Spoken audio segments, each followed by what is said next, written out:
اور تغرل اور ان ترکی خلیفاؤں کی ہندوستان کے لیے کوئی خدمات بتا دے. لوٹ کے یہاں سے خزانے وہاں پہ بھیجے جاتے رہے. سلطنت عثمانیہ کو غلام بنا کے ہمارے خاندان والوں کو وہاں بھیجتے رہے, اور ہمارے لیے وہ خلافت عثمانیہ.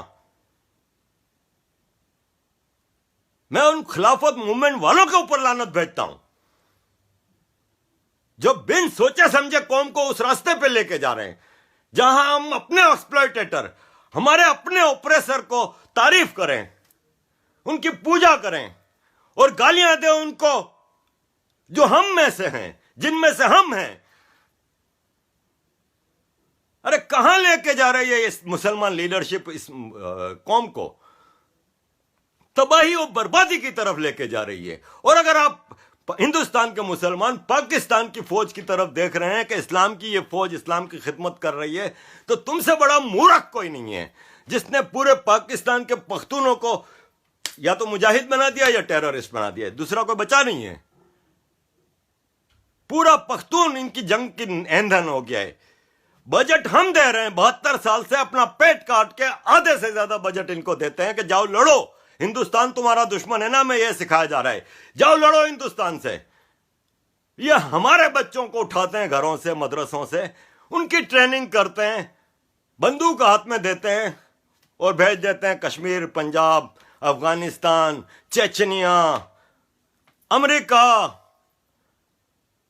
جہاں آپ کو دہشت گردی کا واقعہ ملے گا پیچھے دم اٹھاؤ گے تو ٹھپا پاکستان آرمی کا لگا ہوا ہوگا. اور ہندوستان کا مسلمان اگر اس آرمی کو وہ کر رہا ہے تو وہ تم لوگوں کو بھی اس راستے پہ لے جا رہا ہے.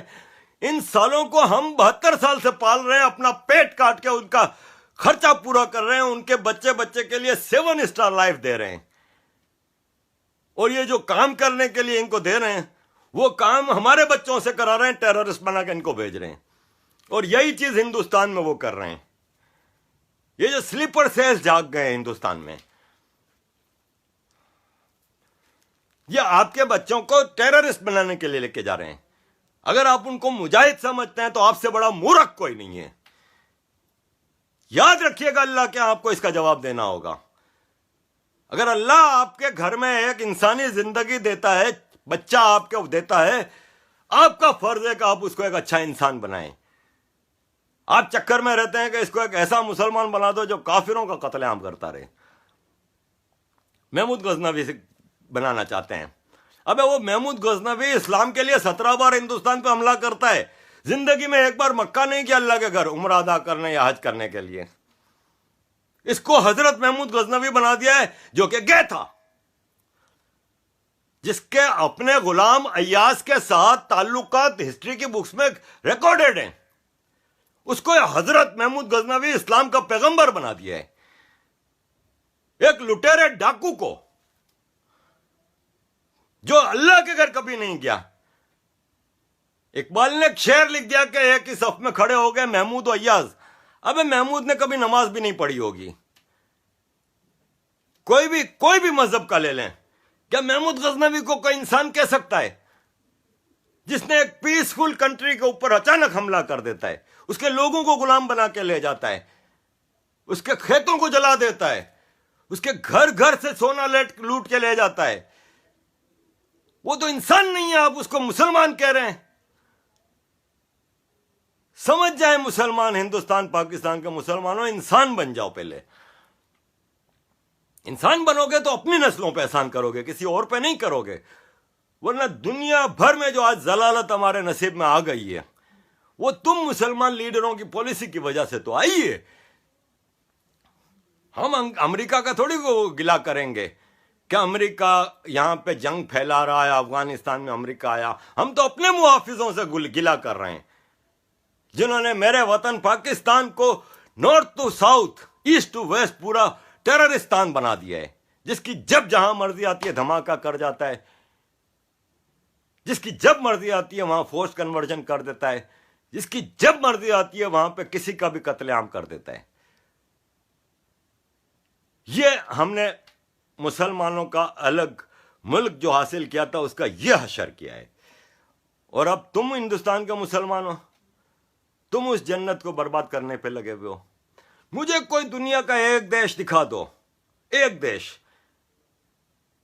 جس کا اسٹیٹ ریلیجن اسلام نہیں ہے، پھر بھی اس کی سڑکوں پہ نماز ہو رہی ہے، مین روڈز آپ بلاک کر کے نمازیں ادا کر رہے ہیں، اور دھڑلے سے بدماشی سے کرتے ہیں، کوئی چیپے نہیں کر سکتا، روکنا تو دور کی بات، رویے پہ اپنے غور کریں، شرمندہ ہو جائیں گے۔ یہ مادر پدر آزادی آپ کو دنیا میں کہیں نہیں ملے گی۔ میں اس لندن میں رہتا ہوں، یورپ میں 30 سال ہو گئے مجھے، میں نے تو کہیں یہاں پہ سڑکوں پہ نماز ہوتے نہیں دیکھی۔ جو کبھی انگلینڈ کی وہ تو ایک آدھ کوئی ویڈیو شیئر ہوتی ہے۔ You can not block public space, legally یہ کرائم ہے۔ ہندوستان میں مزے سے ہو رہا ہے، روکتے ہیں تو کہتے ہیں کہ دیکھیں جی مسلمانوں پہ۔ اور وہ جاوید اختر صاحب نے کل ایک ٹویٹ کی ہے کہ شرم آنی چاہیے یہ ہمارے ہوم منسٹر کو، دنیا پینڈیمک سے لڑ رہی ہے، دنیا یہ کر رہی ہے، اور یہ ان لوگوں کو گرفتار کرنے میں لگے ہیں جنہوں نے سٹیزن امینڈمنٹ ایکٹ کے خلاف پروٹیسٹ کیا تھا۔ تو اس کا مطلب کریمنلز کو چھوڑ دیں، پینڈیمک میں لڑ رہے ہیں تو آ جاؤ بھائی، جس کو جو ریپ کرنا ہے، قتل کرنا ہے، کرتے رہو بھائی، پکڑنا منع ہے، کیونکہ جاوید اختر صاحب نے گیان دے دیا پورے قوم کو۔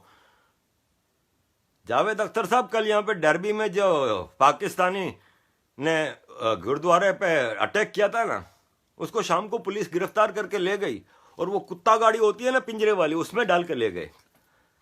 اب ان کا بھی شکوہ کر لیں ذرا کہ برٹش پولیس بھی وہ امت شاہ جی کو اس پہ چل پڑی ہے، دنیا پینڈیمک سے لڑ رہی ہے، وہ ایک بچہ ہے پاکستانی پروٹیسٹ کر رہا تھا، وہ بھی آپ ان کو شاہین باغ والوں کو پروٹیسٹر کہتے ہیں نا، تو یہ بھی تو پروٹیسٹ کر رہا تھا نا، کانچی توڑا ہے، کوئی بندہ نہیں مارا۔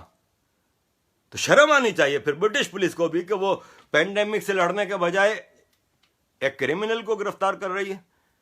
جاوید صاحب کیا بات ہے، آج کل تو آپ کا دماغ بڑا آسمان پہ چل رہا ہے، مطلب خدا کا خوف کریں۔ آپ کہہ رہے ہیں کہ کرمنلز کو لیو ایٹ لارج، صرف اس لیے کہ ان سالوں کا نام مسلمان ہے، اس لیے آپ ان کی وکالت کر رہے ہیں۔ میں نے نہیں دیکھا کہ کبھی آپ نے کسی ہندو کے گرفتار ہونے پہ کوئی آپ نے جھنڈا اٹھایا ہو۔ آپ کا ایتھائسٹ، آپ کا سیکولرزم، یہی سارا ڈھکوسلا آپ کا نظر آ جاتا ہے ہم کو۔ میرا گلاس توڑ دیا آپ نے پانی کا۔ جاوید صاحب انسان بنے۔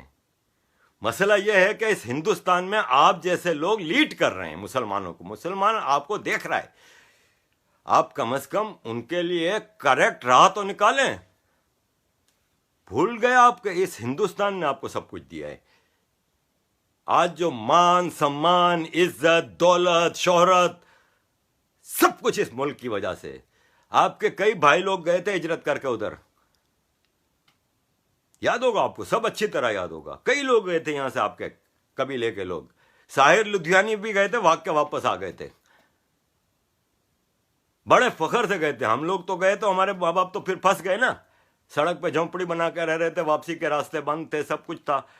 یہ لوگ واپس آ گئے تھے، اور جو رہ گئے تھے ادھر، رئیس امروہی امروہہ سے بڑے شاعر تھے، مار دیا کراچی کی سڑکوں پہ، قتل کر دیا۔ قسم پرسی کی زندگی آپ کے قبیلے کے لوگوں نے اس پاکستان میں گزاری ہے۔ قدر کریں نا، تو اللہ نے اتنی بڑی نعمت آپ کو دی ہے یہ ہندوستان، اس کو سنبھالیں۔ اس ہندوستان کا ایک ایک رہائشی سٹیزن آپ کا ہے۔ اگر آپ آن کرو تو یہ پورا ہندوستان آپ کا ہے، اس میں بسنے والے ہندو بھی آپ کے ہیں۔ آپ ان کو اگر غیر سمجھتے رہیں گے، آپ ایک کمیونل ڈیوائڈ لاتے رہیں گے، you are not serving your country, you are not serving your people, and you are not serving your religion. اب مجھے نہیں پتا کہ میں بہت بول چکا ہوں، اور بولنے کو میں بہت کچھ بول سکتا ہوں۔ یہ ایک ایسا موضوع ہے، ایسا ٹاپک ہے کہ جو مجھے رات کو نہیں سونے دیتا۔ دیکھیں، مجھے جاوید صاحب کی ایک اور بات یاد آ گئی۔ جاوید صاحب بار بار ایک ٹویٹ کرتے تھے کہ طارق صاحب ایک کینیڈین پاکستانی جرنلسٹ کو اچانک ہندوستان کی محبت کیسے جاگ گئی۔ جاوید صاحب کا یہ سوال میں اپنے لیے سوال لے کے آپ کو جواب دیتا ہوں. دیکھیں یہ جو پاکستان میں ہم پیدا ہوئے، میں اپنی مثال دوں گا. بچپن میں اسکولوں میں گئے، محلوں میں گئے، ہر جگہ ہمیں ایک تعلیم دی گئی کہ راجہ داہر ایک ایکسپلوئٹیٹر تھا جس نے اپنی بہن سے شادی کی ہوئی تھی. سندھی قوم بیچاری تباہ ہو گئی تھی، ظلم میں پسی ہوئی تھی، اور ایک 16 سال کا عرب نوجوان بہادر اس قوم کو بچانے آیا. یہ ہمیں بچپن سے سکھایا جاتا ہے. ہیرو ہمارے